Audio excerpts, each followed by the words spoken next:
السلام علیکم دوستو، کیسے ہیں؟ امید کرتے ہیں سب خیریت سے ہوں گے۔ آج ہم لائے ہیں آپ کے لیے ایک اور نئی اور انفارمیٹیو ویڈیو۔ آج کی اس ویڈیو میں ہم بات کریں گے ڈکلوران 50 mg ٹیبلٹ کے بارے میں۔ سب سے پہلے ہم بات کرتے ہیں اس کی فارمولیشن کی۔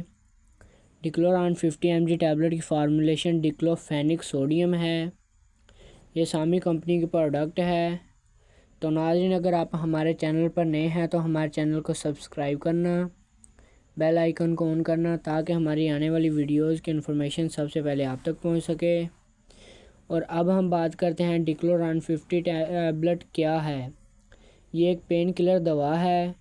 یہ دوا سوزش کی کیفیت کو ختم کرنے کے لیے استعمال کی جاتی ہے۔ اور اب ہم بات کرتے ہیں کہ اس دوا کے یوزز کی۔ تو جیسا کہ پہلے بتایا گیا ہے کہ یہ دوا ایک پین کلر ہے۔ یہ ہمارے پورے جسم میں درد کی کیفیت کو ختم کرنے کے لیے استعمال کی جاتی ہے۔ یہ مختلف اقسام کے درد، سر درد، پٹھوں کے درد اور جسم کے درد کے لیے استعمال کی جاتی ہے۔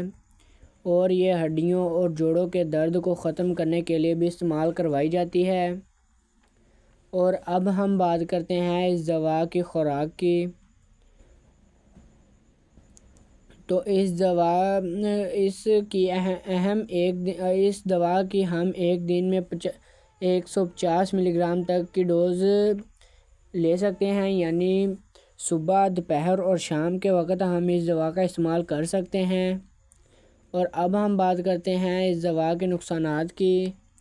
تو ایسے لوگ جو اس دوا کا کچھ عرصے سے یعنی کہ کبھی کبھار استعمال کرتے ہیں تو ان کو کوئی زیادہ سائیڈ ایفیکٹ نہیں ہوتے، لیکن اس دوا کا زیادہ استعمال کرنے سے معدے میں درد، الٹی، متلی وغیرہ اور چکر آنا وغیرہ شامل ہے۔ اور اب ہم بات کرتے ہیں اس دوا کے سائیڈ ایفیکٹ کی، یعنی کہ اس دوا کے کچھ سائیڈ ایفیکٹ۔ اور ایسے مریض جو کسی جسمانی امراض میں مبتلا ہوں، یعنی آرتھرائٹس کے مریض یا جوڑوں کے درد کے مریض اور ہڈیوں کے مریض جو اس دوا کا زیادہ لمبے عرصے تک استعمال کرتے ہیں، تو ان کو معدے کا السر ہو سکتا ہے، آنتوں کا السر ہو سکتا ہے، آنکھوں کا زرد ہونا، جلد کا زرد ہونا وغیرہ ان لوگوں میں سائیڈ ایفیکٹ پائے جاتے ہیں۔ اور اب ہم بات کرتے ہیں کہ کن لوگوں کو اس دوا کا استعمال نہیں کرنا چاہیے۔ ایسے لوگ جو گردے کے مریض ہوں، مرض میں مبتلا ہوں، ان کو بھی اس دوا کا استعمال نہیں کرنا چاہیے۔ لیور کے مریضوں کو بھی اس دوا کا استعمال نہیں کرنا چاہیے۔ ہارٹ فیلئر مریضوں کو بھی اس دوا کا استعمال نہیں کرنا چاہیے۔ پریگننٹ خواتین کو بھی اس دوا کا استعمال نہیں کرنا چاہیے۔ اور دودھ پلانے والی ماؤں کو بھی اس دوا کا استعمال نہیں کرنا چاہیے۔ اگر اس دوا کا استعمال ان کو کرنا مقصود ہو تو اپنے ڈاکٹر یا فزیشین سے مشورہ کر لیں اور اس کے مشورے سے ہی استعمال کریں۔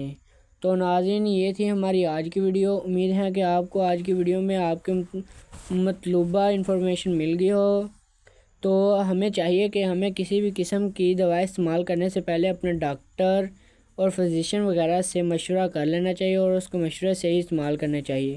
تو آج کی ویڈیو میں اتنا ہی، ملیں گے اگلی ویڈیو میں۔ اللہ حافظ۔